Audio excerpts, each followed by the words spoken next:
Was this the year that you had planned to finally get it together and to make all of those changes that you were planning on, those physical changes? You were going to get fit, you're going to get healthy, you're maybe going to get off some of those medications, you're going to finally take care of yourself. Was that the plan for the year? But now you're not too far into it, and unfortunately you are losing your motivation. It's dwindling. You're struggling. If so, then you need to stay tuned, because that's what I am going to talk about tonight. We're going to talk about motivation. And actually, we're not going to talk about motivation too. So you're just going to need to hang on for a few minutes and I'll explain exactly what that is. But if you're looking to either get back on track or make sure that you stay on track, you want to spend just a few more minutes hanging out with me. I'm just checking my tech, making sure that all my tech is working. If you have any questions, feel free to drop it down into the questions down below. My name is CJ Johnson and my background is actually in the golf industry. I had a great career. I was in the corporate end of golf and it was wonderful and it was fun, but while I was doing it, I ended up weighing over 250 pounds. And back when I was 38, I lost that weight and I've kept it off, and I started Age Well with CJ to help people like me understand what your body goes through and how it changes and how you can live your best life, age well, manage your weight, get fit, and just have a great time as you get a little bit older. And tonight, we're going to be talking about motivation, because here's something for you. A lack of motivation is not, notice that's in caps, is not the reason you can't get fit and lose weight after 50. And I'm going to give you the solution as to what it is, because I already imagine that you're probably scratching your head going, okay, CJ, how can it not be about motivation? All right, well, let's get into it. So the problem was you started this year differently than last year. You decided, hey, I'm going to get fit. You promised yourself that you were going to do something differently, because after all, another year is passing by. And we all know that as we age, it becomes a little bit more challenging to get and stay fit. So you made yourself this promise at the start of the year, and you said, this is what I'm going to do. And now you find yourself falling off the wagon. You're starting to make choices that are not consistent with the choices that you know are healthy. Maybe it's food. You're letting some foods that are not real good for you, that are not going to help you take off some of that weight you promised that you would do. Or maybe you're skipping your time at the gym. Perhaps you're going to the gym, but you're not challenging yourself with exercises. Whatever it may be, you're starting to backpedal. And you feel yourself starting to backpedal. And it's scary, right? And you're going, man, I don't want another year to pass the way that the last several have passed. So the problem is this: it's not about your motivation. Society has bought into this whole thing that, well, I'm just not motivated to go to the gym, or I'm not motivated to eat right. The problem is the process that we've gone through, and we think it's motivation, but it's really not. Because tell me if this process sounds familiar to you. When we look at motivation is, this is the definition from the dictionary. Motivation is the general desire or a willingness to do something. Now, having been a person who's lost and maintained a 100-pound weight loss, I can tell you this: general desire or a general willingness was not going to help me to make long-term changes. Just wasn't. It has to be way deeper than that. So motivation is something that usually just scratches the surface for us. We begin a program and it usually looks something like this. We set a goal, and goals are important, but they're not the be-all and the end-all. We set a goal. Hey, I want to lose 20 pounds, or I want to go to the gym 3 times a week. We begin to make those changes, all of a sudden, 4 weeks or 5 weeks into it, maybe 6, we start to lose our motivation. The next thing you know, we're eating the same foods, or we're missing our workouts, or we're not challenging ourselves. We revert back to those old habits. 2 months after we started, we quit. We're done. We get to the end of the year, and at the end of the year, all of a sudden, we look back and we go, oh my gosh, it's another year and nothing changed for me physically. Does that sound familiar? If it does, give me a little thumbs up down below in the comment section. Tell me, yeah, CJ, that sounds like me. What is it that I can do? Because here's what I'm going to tell you. Goals are important, but goals are just temporary. They are temporary. Most people who lose the weight, and then they put it right back on because the goal was something that was temporary.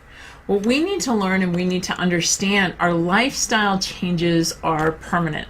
That's a picture of me back when I was 38 years old. I'm 55 now. I have to tell you, there are very few things that I do. In fact, I don't really know of any things that I eat or exercise or do with my health that are similar to how they were at that point in time. We need to make real change. So if it's not about motivation and it's not about goals, what is it about? What's missing? What is it that we need to know to succeed? You ready? The solution? You need to understand why.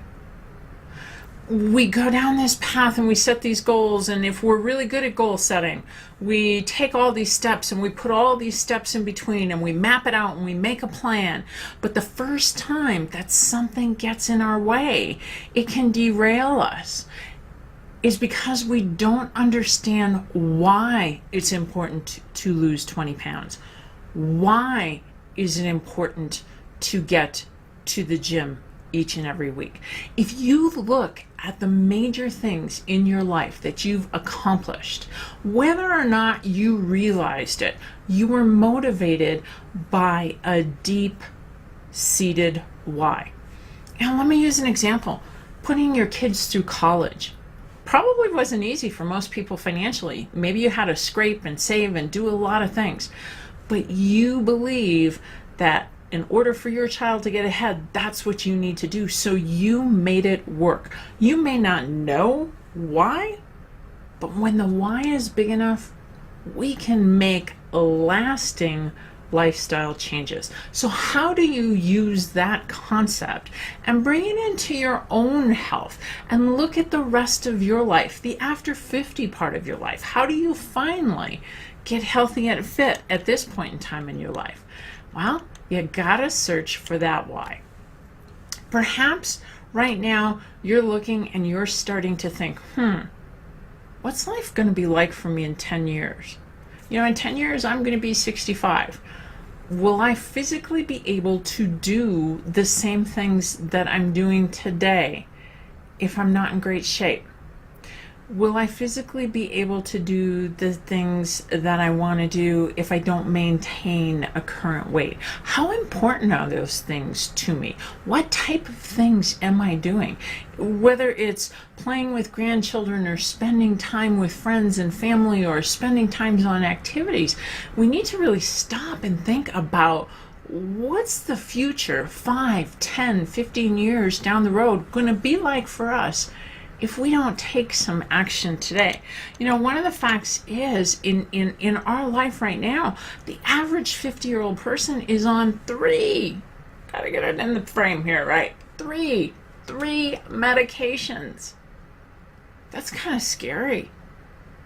And we don't know all the side effects, the long-term side effects of some of the medications that we're on. They can definitely harm us in the future.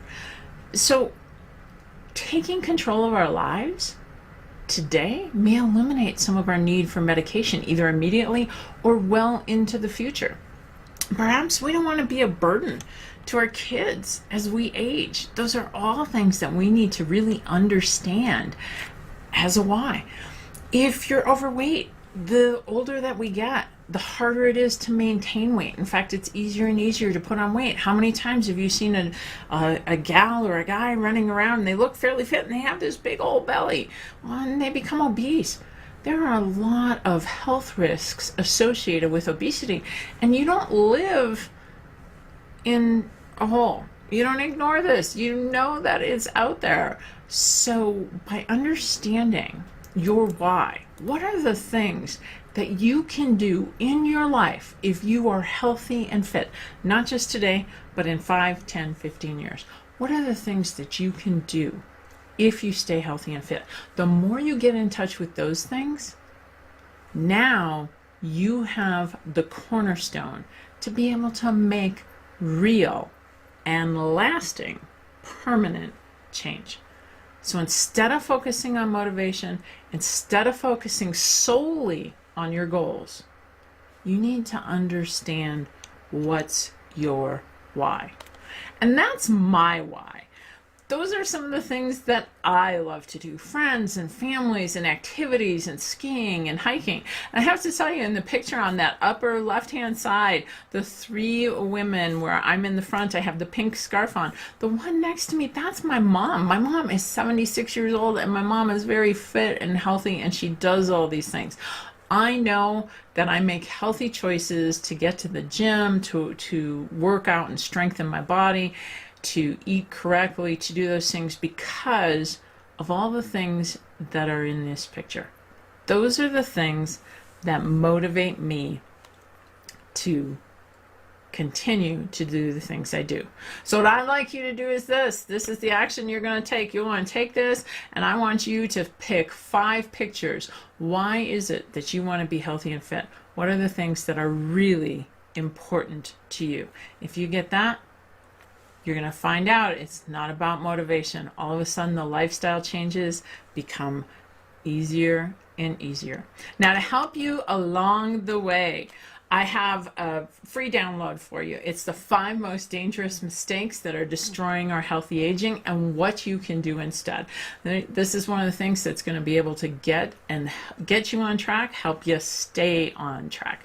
So what you want to do is you want to go to agewellwithcj.com/5, just the number 5 mistakes. Again, it's agewellwithcj.com/5 mistakes. Get this free download. It is designed to be an action plan. It's going to help you to focus on your why and to get you started making real lasting change so that you don't go through one more year and get to the end of this year and turn around and say, oh my gosh, what happened? How did I not get to where I want to be? Now, I'm always here, and I'll be back next week. I'm going to be back. Normally, I'm here on Tuesday nights. I'll be back next week, Tuesday, February 19th at 6 p.m. Pacific time. And we're going to start to work on it. How do you stay fit after 50? What are the things that you have to do? And I'm going to tell you, there's 3 things. There are 3 cornerstones. We're going to talk about your nutrition. We're going to talk about your fitness. And most importantly, we're going to talk about your lifestyle. Because that really is where the key is. Now, in the meantime, I want you to take some action. Promise that you are going to spend a little time this week, just 5 minutes, but find out exactly what is your why. Why is this year going to be different? I look forward to seeing you next Tuesday night. If you got any questions, put them down in the comment section below. I'll make sure to get back and answer them. In the meantime, together we can manage weight, get fit, and age well.